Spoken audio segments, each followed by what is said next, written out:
Olá, povo de Deus, quarta-feira da 12ª semana do Tempo Comum, 23 de junho de 2021. A nossa reflexão de hoje é a partir de Gênesis 15, de 1 a 12, 17 e 18, e Mateus 7, de 15 a 20.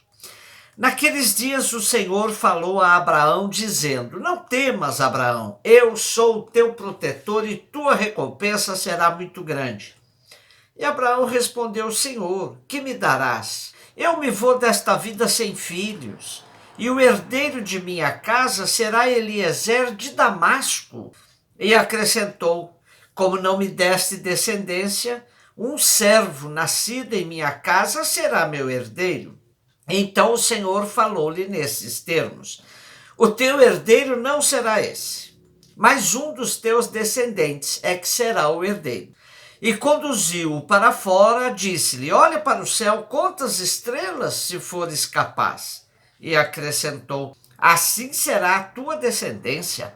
Abraão teve fé no Senhor, que considerou isso como justiça. E lhe disse: Eu sou o Senhor que te fez sair de Ur dos Caldeus, para te dar em possessão esta terra. E Abraão lhe perguntou: Senhor Deus, como poderei saber que vou possuí-la? E o Senhor lhe disse: Traze-me uma novilha de 3 anos, uma cabra de 3 anos, um carneiro de 3 anos, além de uma rola e uma pombinha. Abraão trouxe tudo, dividiu os animais pelo meio, mas não as aves, colocando as respectivas partes uma frente à outra. Aves de rapina se precipitaram sobre os cadáveres, mas Abraão as enxotou. Quando o sol já ia se pondo, caiu um sono profundo sobre Abraão e ele foi tomado de grande e misterioso terror.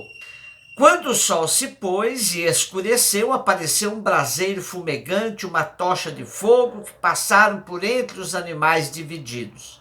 Naquele dia o Senhor fez aliança com Abraão, dizendo: Aos teus descendentes darei esta terra, desde o rio do Egito até o grande rio, o Eufrates.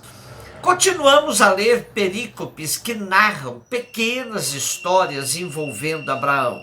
Seguramente muitas como estas se perderam, pois a tradição oral era muito rica e nem tudo o que se falava foi traduzido em textos. O texto de hoje é uma das narrativas sobre a possessão da terra da parte dos israelenses. A terra é fruto de uma aliança feita entre Deus e Abraão. Na sua primeira encíclica, Lumen Fidei, escrita a 4 mãos, pois quando Francisco assumiu seu pontificado, o Papa Bento XVI lhe deixou uma encíclica praticamente pronta. Temos um destaque nesta encíclica de importância da fé de Abraão como testemunho de sua historicidade. Diz assim: a fé desvenda-nos o caminho e acompanha os nossos passos na história. Por isso, se quisermos compreender o que é a fé, temos de explanar o seu percurso, o caminho dos homens crentes, com os primeiros testemunhos já no Antigo Testamento. Um posto singular ocupa Abraão, nosso pai na fé. Na sua vida acontece um fato impressionante. Deus dirige-lhe a palavra, revela-se como um Deus que fala e o chama pelo nome. A fé está ligada à escuta. Abraão não vê Deus, mas ouve a sua voz. Deste modo, a fé assume um caráter pessoal.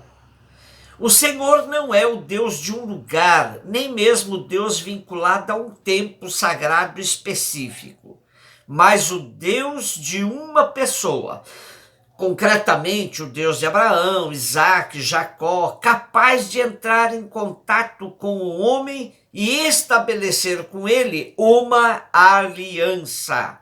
A fé é a resposta a uma palavra que interpela pessoalmente, a um tu que nos chama pelo nome. Mateus 7, de 15 a 20. Disse Jesus aos seus discípulos: cuidado com os falsos profetas. Eles vêm até vós vestidos com peles de ovelha, mas por dentro são lobos ferozes. Vós os conheceis pelos seus frutos. Por acaso se colhem uvas de espinheiros ou figos de urtigas? Assim toda árvore boa produz frutos bons, toda árvore má produz frutos maus. Uma árvore boa não pode dar frutos maus, nem uma árvore má pode produzir frutos bons. Toda árvore que não dá bons frutos é cortada e jogada no fogo. Portanto, pelos seus frutos vós os conhecereis. Em continuidade com a leitura do Sermão da Montanha, temos hoje uma advertência de Jesus que é de suma importância: discernir o verdadeiro profeta em meio a tantos falsos profetas. Um dos maiores dramas dos profetas verdadeiros é ter de conviver com falsos profetas. Estes enganam as autoridades com pregações de elogios ao seu governo, quando estes só fazem mal ao povo.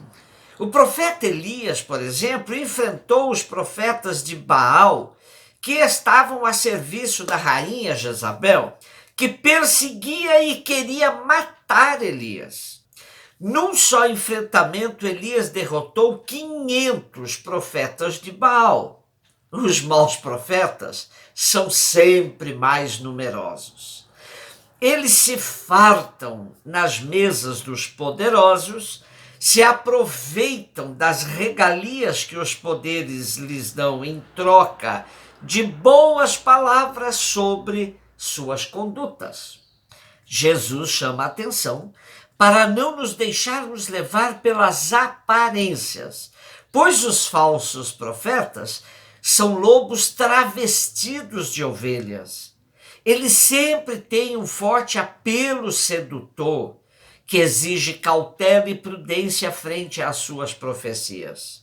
São doces e bajuladores, que facilmente ludibriam uma pessoa incauta. Anunciam sempre o que as autoridades querem, gostam de ouvir. Na instituição católica, nós temos uma vertente desses falsos profetas, que são conhecidos como carreiristas, aqueles que visam altos cargos e passam a vida bajulando seus hierarcas, adoçando-lhes a vida com palavras de elogios fáceis. O pior é que as autoridades, na maioria das vezes, têm o prazer de ouvir esse tipo de pessoa. E como que inebriadas, preferem viver iludidas, ao invés de encarar a realidade com realismo. Quanto mais uma pessoa sobe na vida, mais chance de se cercar de falsos profetas e aproveitadores. Para uma vigilância necessária, é importante manter os pés no chão, abrir os olhos para outros horizontes e outras latitudes, ampliando o raio de visão.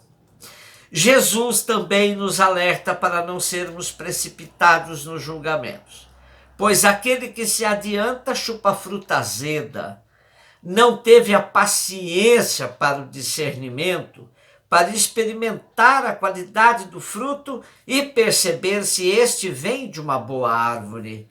Os bons frutos são sempre mais lentos e experimentados, pois passaram pelo processo de amadurecimento natural. Frutos de estufa e cheios de agrotóxicos são as ovelhas que escondem dentro de si os lobos ferozes que nos roubam a saúde e a paz. Jesus sempre foi visto pelo povo como um profeta, por causa de seus frutos, por causa de suas ações libertadoras. E quando ele se apresentou na sinagoga de sua terra, serviu-se da descrição que o profeta Isaías fazia do verdadeiro profeta e disse: o Espírito do Senhor está sobre mim, porque o Senhor me ungiu, enviou-me para levar a boa nova aos pobres, para curar os de coração aflito, anunciar aos cativos a libertação, aos prisioneiros o alvará de soltura, para anunciar o ano do agrado do Senhor. Aí estão os frutos da atividade do verdadeiro profeta. Hoje estamos assistindo a um verdadeiro desfile de falsos profetas na CPI da Covid-19. Gente que só para se aproveitar do poder cercou o mandatário da nação, aprovando suas loucuras e diatribes, dando-lhe tapinha nas costas. Os frutos estão aí, mais de 500 mil mortos. Pelos frutos, conhecemos a qualidade da árvore. Um beijo no seu coração.